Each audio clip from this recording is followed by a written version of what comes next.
Hey, I'm Ben Murrie, and I am our Vice President of Programming.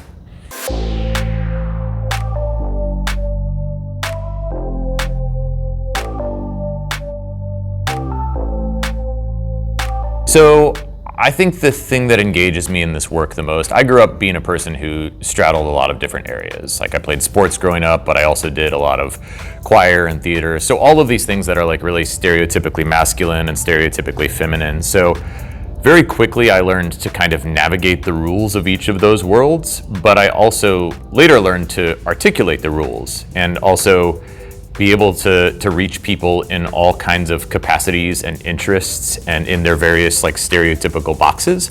And so was able to develop some language to kind of cross those boundaries. And that's always been kind of interesting and fascinating and very visceral to me because that's my lived experience.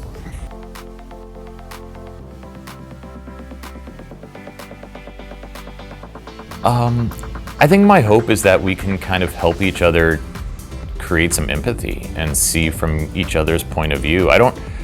We do a lot of exercises within our trainings that get people to talk about something and put themselves in different kind of positions when they do that, and then in reality find out that they're kind of saying the same thing.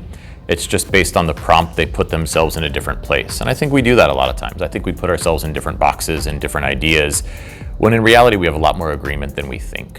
And so I think this work is agreeable, it's non-threatening, it's thoughtful, it's communicative, it's accessible in ways that get people to kind of put down those barriers and talk to each other and learn from each other and come to some agreement on the way we want to treat each other as human beings.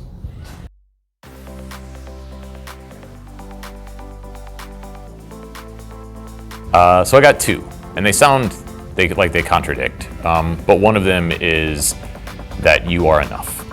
I spend a good deal of my time trying to prove something to myself or to somebody else, or worry about my own validation, or worry about whether I deserve to be hanging out with certain people or spending my time doing certain things. And it took me a long time to unlearn that. And so I would tell my college self, you're enough right now.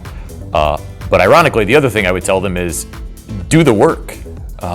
Because on the flip side, I would also avoid things and procrastinate or avoid conflict or kind of just be lazy about some stuff, when in reality, the lesson I also had to learn is like stuff's got to get done and you just got to kind of buck up and handle it. And that doesn't mean you take on trauma or you take on negative things, but it means you have some responsibilities. And the sooner you learn that if you get those done, you can do the things you want to do, the better off you're going to be.